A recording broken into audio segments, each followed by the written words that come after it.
Video শুরুতেই যদি কেউ বলেন বাংলাদেশের রাজনীতি নাটক নয় বাস্তব, তবে হয়তো তাকে আবার ভাবতে হবে, কারণ এবার যেটা ঘটল তা যেন বাংলা সিনেমাকেও হার মানায়। দল বদলের ঘটনা আমরা আগেও দেখেছি, কিন্তু একজন দুর্নীতির অভিযোগে অভিযুক্ত আওয়ামী লীগ নেত্রী যিনি জেলে ছিলেন হঠাৎ জামিন পান আর জামিন পেয়ে বিএনপিতে যোগ দেন, এটা কি নিছক কাকতালীয়? নাম তার মমতাজ বেগম। দীর্ঘদিন ছিলেন ক্ষমতাসীন আওয়ামী লীগের একটি গুরুত্বপূর্ণ পদে। নিজের এলাকা, প্রভাব এবং ঘনিষ্ঠ মহলে তিনি ছিলেন যথেষ্ট পরিচিত। তবে আলোচনায় আসেন তার বিরুদ্ধে একের পর এক দুর্নীতির অভিযোগ উঠতে থাকলে। হাসিনা সরকারের আমলে তিনি সরকারি তহবিল অপব্যবহার, ঠিকাদারি সিন্ডিকেটে জড়িত থাকা, এমনকি জমি দখলের মতো বহু গুরুতর অভিযোগে অভিযুক্ত হন।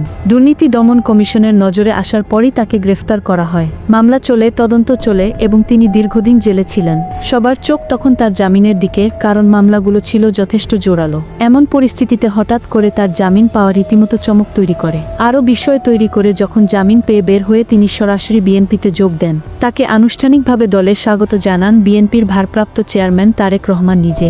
এমনকি যুক্তরাজ্য থেকে এক ভিডিও বার্তায় তারেক বলেন, দেশকে পরিবর্তনের জন্য মমতাজ বেগমের মতো সাহসী মানুষ আমাদের দরকার। এই ঘটনায় অনেকেই প্রশ্ন তুলেছেন, কিভাবে এত গুরুতর অভিযোগের পরেও তিনি এত সহজে জামিন পেলেন? আর তার থেকেও বড় প্রশ্ন, বিএনপি কি আদৌ জানত না তিনি আওয়ামী আমলে দুর্নীতির সঙ্গে যুক্ত ছিলেন, নাকি তার জামিনের পেছনে রাজনৈতিক গোপন সমঝোতা ছিল?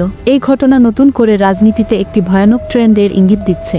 দল বদলালেই দোষ ধুয়ে যায়। সোশ্যাল মিডিয়াতেও এই নিয়ে ব্যাপক প্রতিক্রিয়া। কেউ বলছে জামিন মানেই নির্দোষ নয়, কেউ বলছে রাজনীতি মানেই সুবিধাবাদ। তবে কিছু টেক ও পলিটিক্যাল বিশ্লেষক বলছেন এটাই বাংলাদেশি রাজনীতির নতুন ভার্সন, যেখানে বিচার, নীতি, আদর্শ সব কিছুই সময় আর প্রয়োজনে বদলে যায়। এই পুরো ঘটনার পেছনে কি প্রযুক্তি ও তথ্য ব্যবস্থার দুর্বলতা কাজ করেছে? অনেকে বলছেন দুর্নীতির প্রমাণ সিস্টেমে সংরক্ষিত থাকলেও আইনি লুপহোল বা প্রভাবশালী সাইবার ইন্টারফেয়ারেন্স এর কারণে এই তথ্যগুলো আদালতে ঠিকভাবে উপস্থাপন করা যায়নি। আবার কিছু রিপোর্ট বলছে তাকে জামিন দিতে আইনজীবীদের পেছনে ডিজিটাল লবিং করা হয়। এখন দেখার বিষয় এই ঘটনার পর আওয়ামী লীগ কি অবস্থান নেয়। তারা কি এই নেত্রীর বিরুদ্ধে দলীয় শাস্তিমূলক ব্যবস্থা নেবে? আর বিএনপি, যারা এতদিন দুর্নীতির বিরুদ্ধে কথা বলে এসেছে, তারা কি এখন এ ধরনের নেত্রীকে নিজের দলে রেখে সেই অবস্থানে থাকতে পারবে?